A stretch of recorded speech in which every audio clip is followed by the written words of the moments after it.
Dezembro de 2024.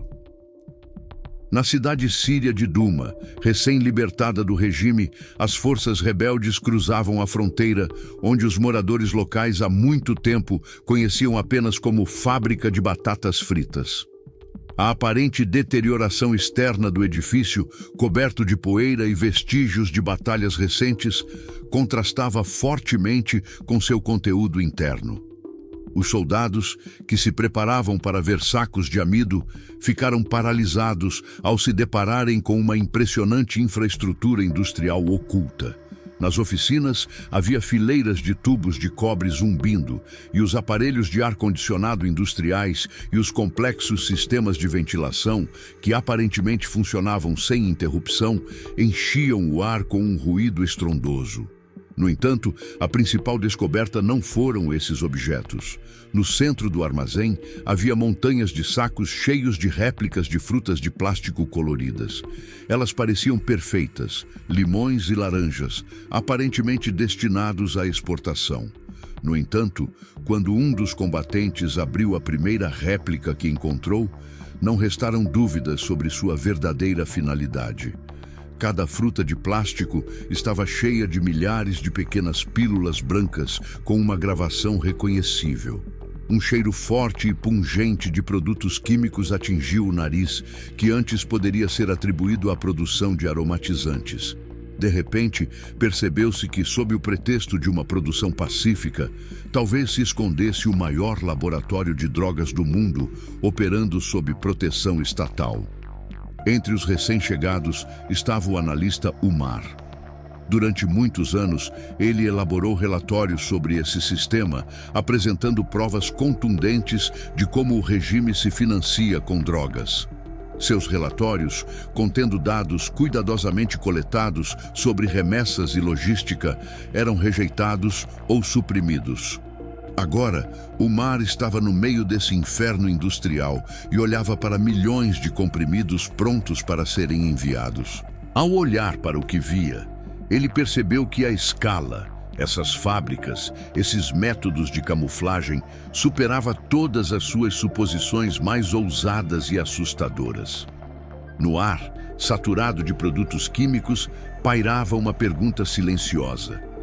Como é possível que um sistema baseado em mentiras tenha alcançado uma escala tão incrível? Para descobrir como essas laranjas de plástico cheias de comprimidos foram parar em Duma, na Síria, é preciso voltar aos anos 60 do século XX e ir aos laboratórios estéreis da Alemanha Ocidental. Foi lá que foi criado pela primeira vez o medicamento chamado fenetilina, com o nome comercial de Captagon. No início, sua finalidade era puramente médica.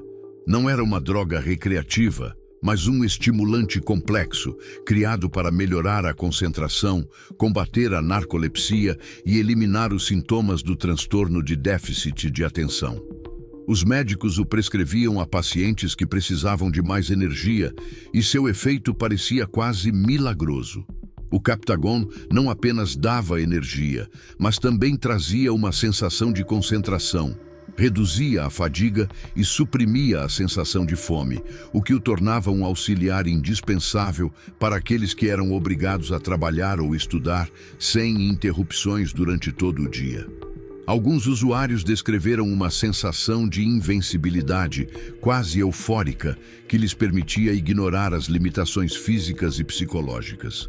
Seu período de legalidade foi curto. Na década de 1980, a comunidade médica deu o alarme. A Organização Mundial da Saúde, após analisar os efeitos a longo prazo, concluiu que o medicamento tinha um potencial de dependência excessivamente forte. Os pacientes que tomavam este medicamento apresentavam efeitos colaterais graves, como psicoses e alucinações, e a síndrome de abstinência causava sensações dolorosas. Em 1986, o Captagon foi incluído nas listas de substâncias proibidas e sua produção legal em todo o mundo foi proibida. Como se costuma dizer, lugar santo não fica vazio. Depois que as fábricas farmacêuticas pararam de funcionar, deixando um enorme vazio, elas foram imediatamente ocupadas por sindicatos criminosos. Os primeiros a dominar a produção clandestina foram os traficantes dos Balcãs, principalmente na Bulgária, onde laboratórios secretos começaram a sintetizar o medicamento de forma artesanal. Eles rapidamente perceberam que a demanda por um estimulante acessível e eficaz não havia desaparecido, especialmente no Oriente Médio. Nessa região, onde tradições religiosas e culturais rígidas proibiam categoricamente o consumo de álcool e drogas perigosas, como heroína ou cocaína, o Captagon adquiriu uma imagem completamente diferente. Graças à sua história médica, ele foi percebido pela população como algo menos condenável. Era uma pílula para dar energia comum. Seu status de medicamento legal, embora proibido, ajudava a superar as barreiras morais. Ele se tornou uma verdadeira droga dos pobres e um instrumento indispensável para muitos. Estudantes no Cairo e em Beirute tomavam-no antes dos exames para aprender todo o conteúdo em uma noite. Caminhoneiros usavam-no para ficar acordados por semanas, transportando cargas pelo deserto. Trabalhadores em obras pesadas nos países do Golfo usavam-no para suportar turnos de 18 horas sob o calor. Era acessível e barato, com efeito imediato. A era da produção nos Balcãs, no entanto, chegou ao fim. Com a queda dos regimes comunistas e o início da democratização na Bulgária e em outros países da região, as autoridades policiais ocidentais intensificaram suas atividades, apertando o cerco. A produção tornou-se muito arriscada e cara para os cartéis. Eles tiveram que migrar novamente em busca de um novo local para suas operações. Seu caminho os levou para o sul, passando pela Turquia e pelo Líbano, onde a tradição do cultivo de drogas já estava estabelecida no Vale de Bekaa. Por fim, eles encontraram o lugar ideal, um verdadeiro paraíso das drogas. A Síria, que no início do século XXI mergulhava cada vez mais na corrupção e na instabilidade política, o que criava condições favoráveis para o desenvolvimento do tráfico de drogas.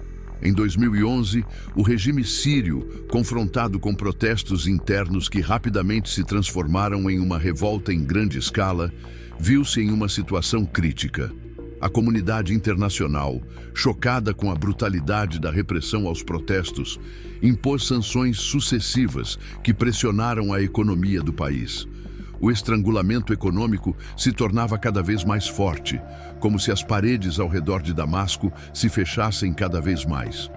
Os campos de petróleo no leste da Síria, que eram a principal fonte de renda, passaram para o controle dos rebeldes.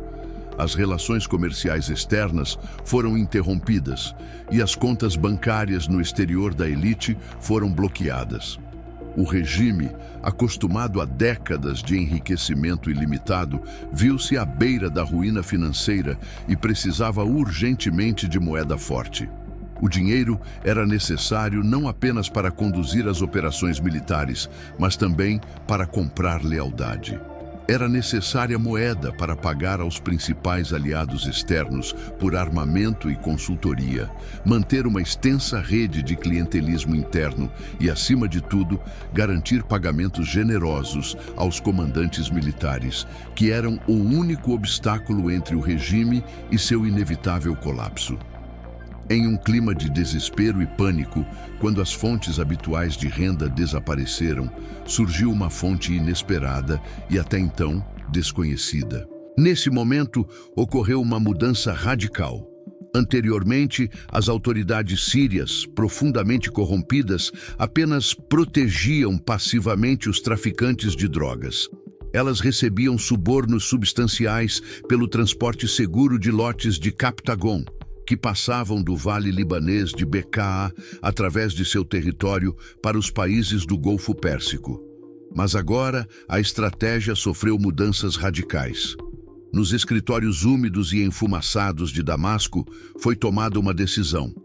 O regime mudaria seu papel de extorsionário passivo para participante ativo e, posteriormente, para único dono de todo o processo. A decisão foi ditada por um entendimento cínico e simples. Por que se contentar com uma parte do contrabandista, se é possível se tornar um contrabandista?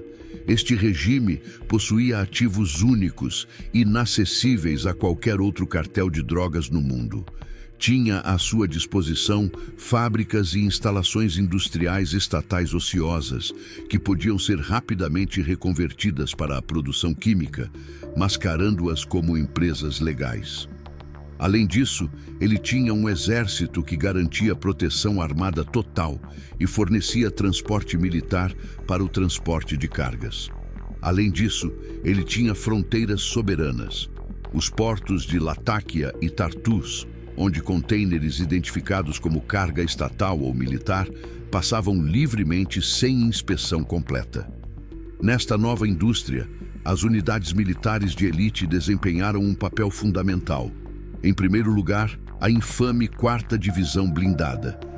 Era considerada o exército pessoal do regime, a sua guarda pretoriana, e estava sob o comando direto e incontestável de Maher al-Assad, irmão do presidente.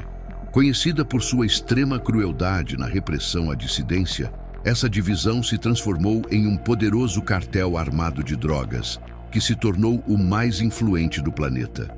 Isso não foi obra de alguns oficiais corruptos. Foi uma política de Estado, aprovada no mais alto nível. Os postos de controle da 4ª Divisão, que controlavam todas as principais artérias de transporte do país, se transformaram não apenas em pontos de verificação de documentos, mas também em centros de coleta e distribuição de precursores químicos. Caminhões militares pesados, imperceptíveis para as verificações, transportavam barris com precursores para fábricas secretas e, em seguida, levavam sacos com o produto acabado, entregando-o nos docas portuárias.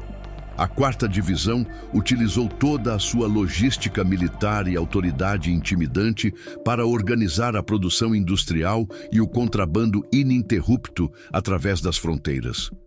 A escala desse gigantismo industrial era verdadeiramente impressionante. Não se tratava de um pequeno laboratório artesanal em um porão. Eram complexos fabris inteiros, funcionando sem interrupção, 24 horas por dia, escondidos sob a aparência de produções legais, como, por exemplo, a famosa fábrica de batatas fritas, em Duma.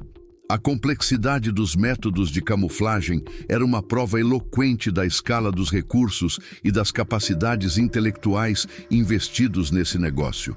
Os contrabandistas do regime não apenas escondiam a mercadoria, mas também a incorporavam em cadeias de abastecimento legais, com precisão industrial e engenhosidade impressionante.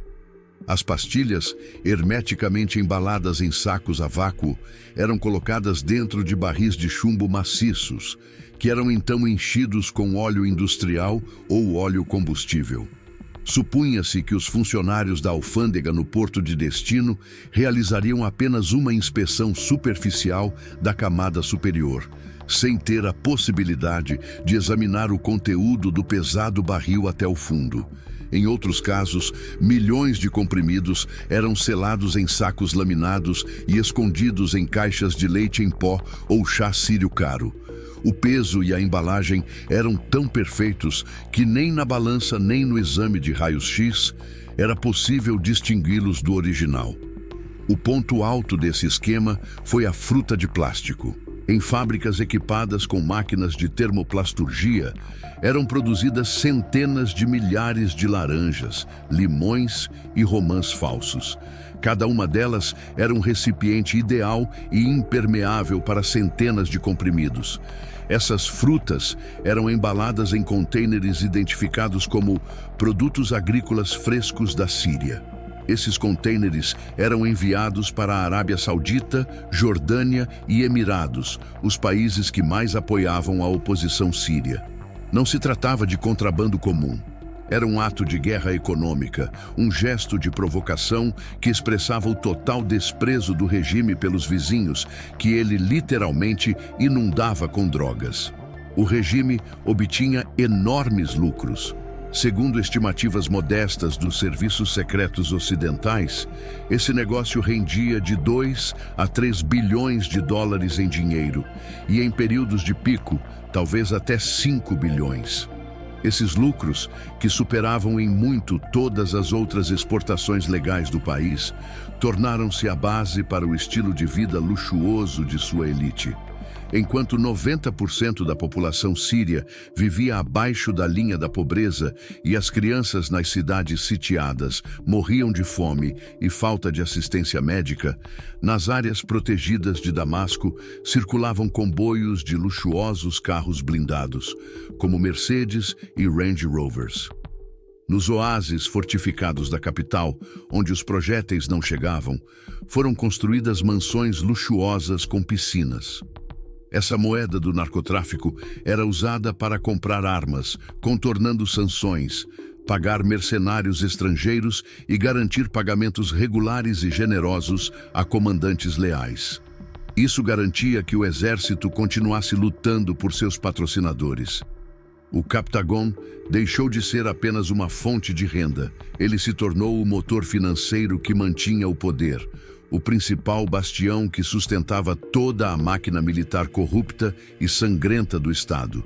A potência imperial, baseada em combustível químico, funcionava com uma eficácia tão impressionante que os países vizinhos foram inundados por um fluxo de comprimidos que invadiram suas ruas, escolas e portos.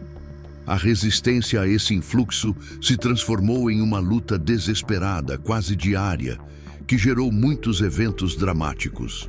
O clímax dessa luta foi um confronto no porto escaldante de Jidá, na Arábia Saudita.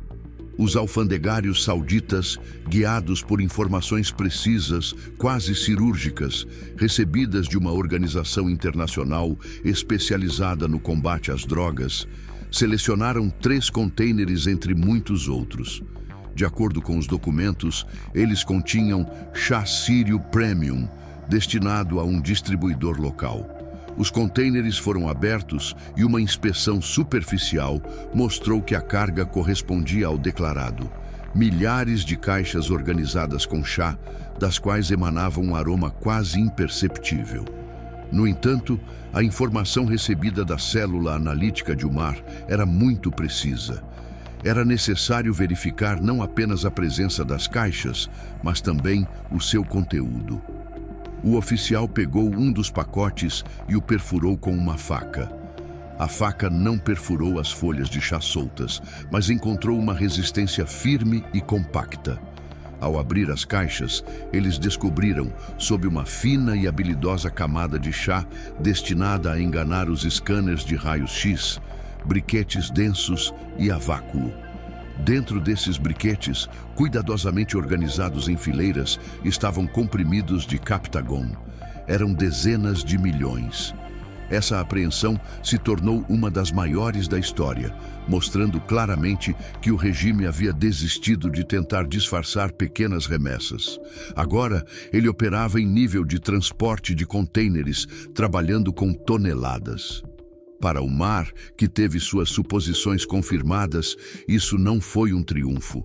Ele compreendeu com amargura que para cada lote apreendido, graças à sua análise das cadeias logísticas, outros 9 chegavam com sucesso aos seus destinatários. Ao mesmo tempo, paralelamente a essa guerra secreta, um jogo diplomático se desenrolava nos portos.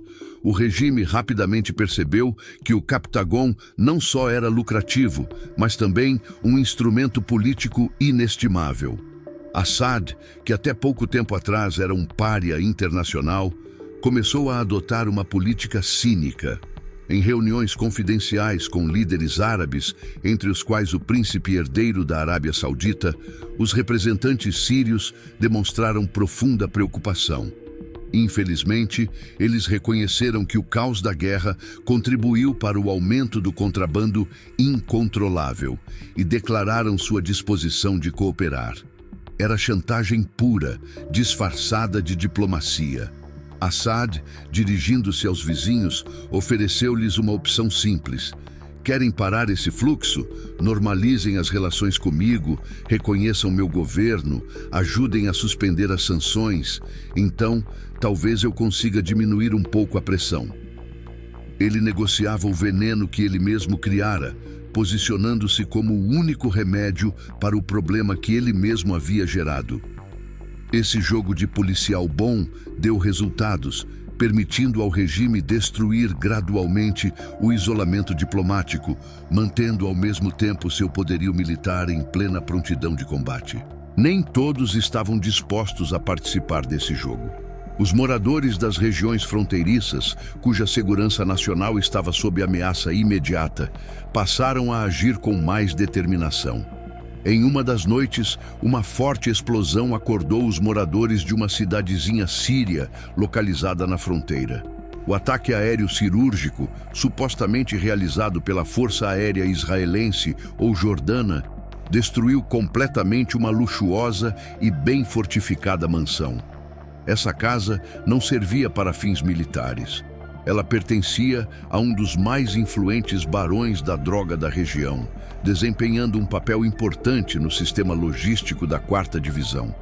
Este ataque, amplamente divulgado, mas não reconhecido oficialmente, tornou-se um símbolo de desespero.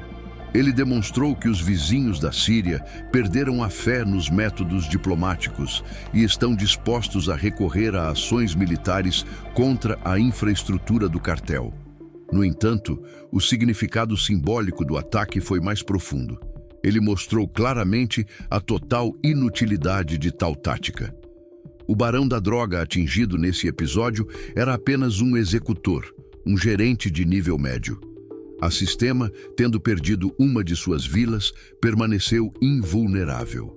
Por algumas horas, o fluxo de drogas foi interrompido, mas depois foi retomado por dezenas de rotas alternativas. Era impossível destruir a Hidra, que se fundira com o Estado em um todo único. Para o mar, a investigação se transformava em uma tragédia pessoal a cada dia que passava. Ele não lutava na linha de frente. Suas armas não eram rifles e granadas, mas dados, declarações alfandegárias, imagens de satélite, relatórios financeiros e mensagens interceptadas. Ao examinar enormes quantidades de informações após mais uma apreensão, ele tentou rastrear o caminho do dinheiro que era usado para alugar armazéns destinados ao armazenamento temporário de mercadorias antes do envio para o porto. Ele expôs uma empresa fictícia após a outra, até encontrar um nome que por um instante gelou seu sangue. Era uma empresa de logística modesta e discreta.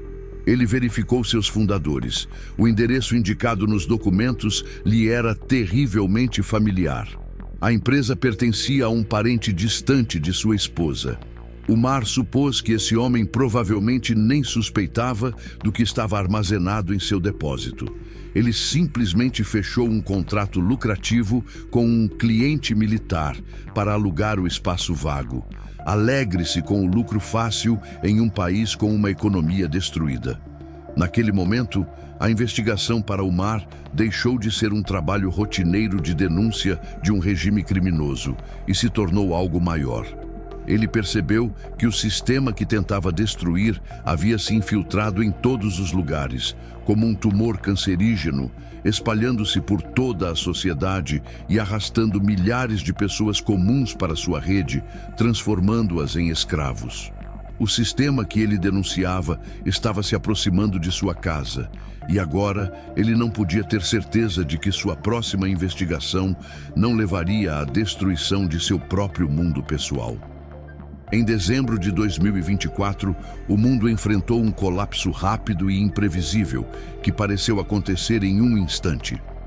O exército sírio, exausto por uma guerra de muitos anos e transformado em uma casca vazia pelo dinheiro do narcotráfico, já não podia cumprir sua função de escudo. A corrupção que Captagon cultivava e alimentava corroía a estrutura de comando, destruindo a disciplina e a lealdade. Os comandantes militares, que há muito haviam traído sua missão original de defesa, transformando-se em logísticos gananciosos, preocupados apenas com suas redes privadas de tráfico e fornecimento de drogas, mostraram-se totalmente incapazes de coordenar a defesa e desenvolver uma estratégia. O ataque repentino e poderoso dos rebeldes do norte, conquistando província após província, encontrou apenas uma resistência fraca que desmoronava a cada confronto. A fuga foi instantânea e um caos humilhante. O ditador Maher al-Assad, implorando desesperadamente por ajuda imediata e cobertura aérea de seus aliados externos, recebeu apenas silêncio em resposta. Nenhuma palavra de apoio, nem um único avião. Seus pedidos ficaram sem resposta devido à mudança na situação geopolítica, e isso o fez perceber a inevitabilidade do fim. Sua fuga de Damasco foi o clímax de um conflito de 10 anos que deixou o país devastado pela guerra, mas, o que é ainda mais terrível, impregnado de drogas, que cinicamente se tornaram sua única fonte de renda. O analista Umar, encontrando-se no centro dessa fábrica de batatas fritas, tornou-se testemunha involuntária do último ato cínico do poder que estava saindo. Nos últimos dias de pânico antes do colapso total, ele documentou febrilmente o que estava acontecendo. Soldados da 4ª Divisão, mesmo abandonando o equipamento militar, destruíam rapidamente arquivos e documentos que comprovavam o envolvimento direto da alta liderança, enquanto os lotes mais valiosos de precursores e concentrados eram enviados para o sul nos últimos veículos que partiam. Umar percebeu. Ele tinha visto demais e representava um perigo direto para os elos restantes do sistema. Sua captura, ou desaparecimento no caos, foi o resultado inevitável de sua obsessão. O sistema, destruído por forças externas, desferiu o golpe final e decisivo contra seu inimigo interno, tornando o analista a última vítima do motor do Captagon. Ao chegar ao poder, o governo formado pelas forças da oposição começou a fazer promessas públicas e encorajadoras. Em um ambiente solene, sob o olhar das câmeras mundiais, os líderes rebeldes começaram a destruir grandes fábricas de forma ostensiva, jurando erradicar o Captagon em poucos meses. Essa etapa, recebida pelo povo com júbilo como uma vitória completa e o fim do pesadelo, acabou sendo apenas o primeiro passo no caminho para a solução de uma tarefa complexa. Imediatamente se manifestou o amargo legado do regime. O mercado não desapareceu, mas, pelo contrário, se fragmentou em muitas células pequenas e dispersas, tornando-se assim indetectável. Enquanto o novo governo inexperiente lutava contra o caos político e tentava estabelecer o controle, pequenos produtores, sem conexões no exército, mas com conhecimentos básicos de química, começaram a se espalhar como um tumor cancerígeno.